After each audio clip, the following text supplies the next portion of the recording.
Washington, AP, after years of irking his colleagues, a longtime moderate Democratic congressman faces his stiffest primary challenge yet in Oregon.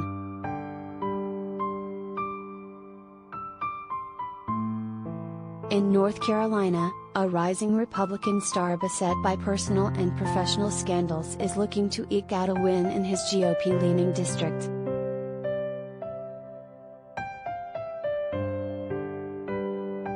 And across the U.S., an exodus of House Democrats has put a half-dozen congressional seats up for grabs.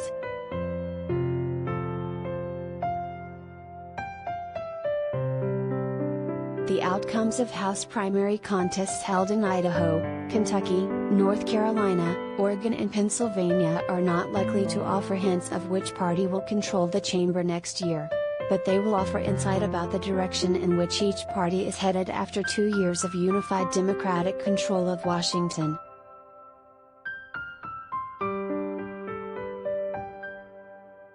A rundown of races to keep track of.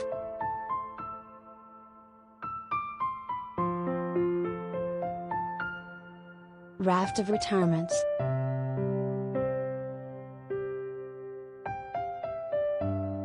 Six open congressional seats up for grabs Tuesday were vacated by Democrats who opted to retire or seek higher office rather than run again.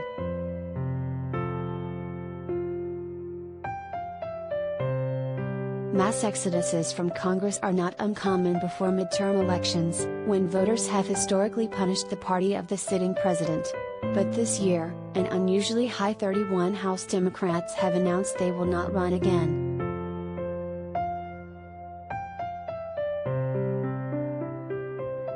Most are safe Democratic seats, or at least lean that way.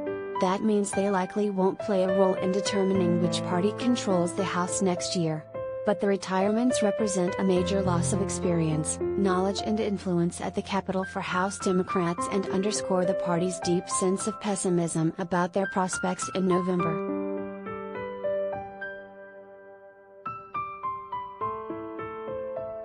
A western Pennsylvania seat held by Representative Connor Lamb is one of the few that is viewed as competitive.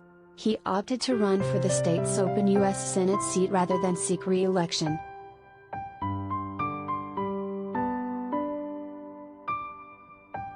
In Louisville, Kentucky, State Senate Minority Leader Morgan McGarvey and Progressive State Representative Atticus Scott are vying to replace retiring House Budget Committee Chair John Yarmuth, who was first elected in 2006.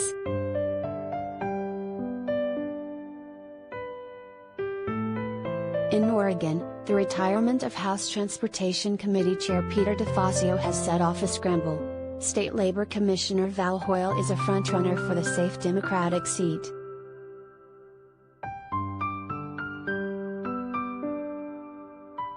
Madison Cawthorn.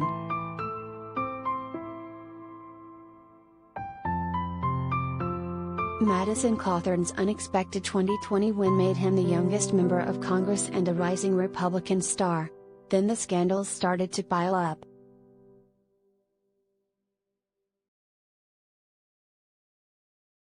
The 26-year-old conservative has drawn condemnation from senior GOP leaders in Washington as well as North Carolina. He now faces an intense primary challenge as he seeks re-election to his western North Carolina district.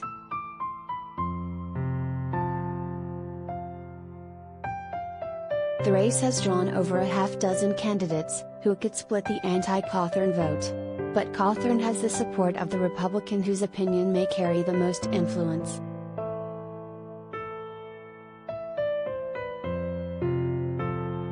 Recently, he made some foolish mistakes, which I don't believe he'll make again, former President Donald Trump said in a statement on Monday. Let's give Madison a second chance.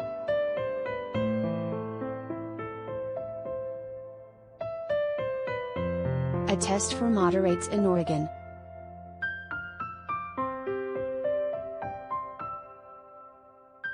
U.S. Representative Kurt Schrader, a moderate Oregon Democrat, has often been at odds with his party.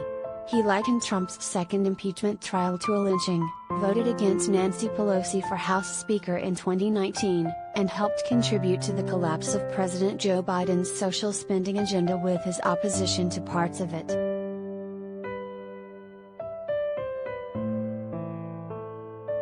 Despite that, Schrader, a 7-term congressman, won Biden's endorsement ahead of Tuesday's primary in his newly redrawn district. The district is slightly less Democratic than before and contains only about half of the voters who previously elected him to Congress.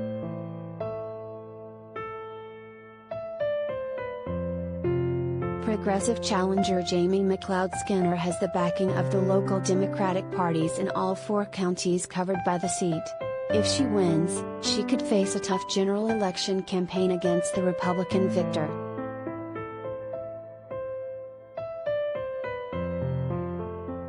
Idaho.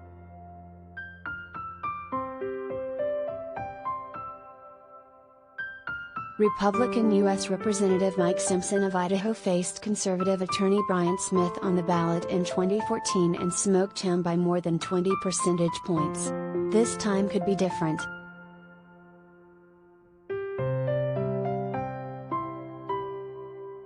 Simpson has inflamed some hardline conservatives because he supported an investigation into the origins of the January 6, 2021, attack on the U.S. Capitol by a mob of Trump supporters.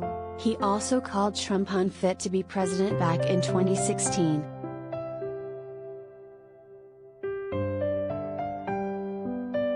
Now the 12-term congressman has drawn a handful of primary challengers, including Smith, for the 2nd congressional district that he's represented since 1999.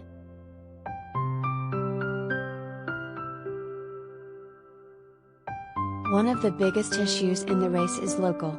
Simpson advocated for breaching dams along the Snake River to help protect salmon. Smith says it would devastate the state.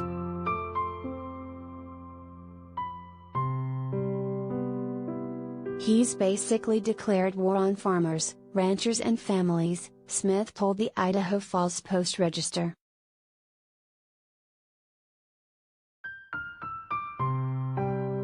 Cryptocurrency in Congress.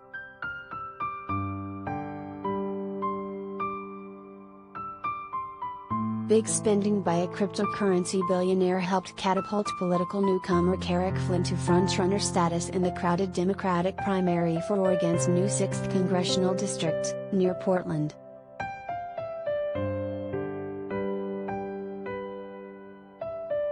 Flynn has said he does not have strong feelings about cryptocurrency, an industry that has spent big this year to elect their preferred candidates.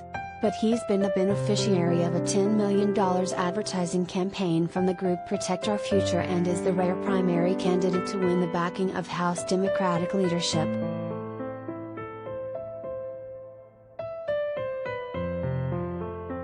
Loretta Smith, a Carrick rival who wants to be the first black woman from Oregon elected to Congress, said it is disrespectful and it's wrong for Pelosi's campaign arm to get involved.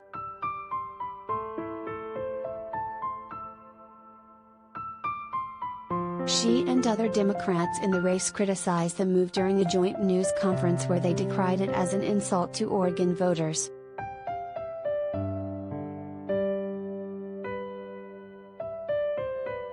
In the 9-person primary, Carrick appears locked in a close race with State Representative Andrea Salinas, a 3-term state lawmaker who would become Oregon's first Hispanic woman in Congress if elected.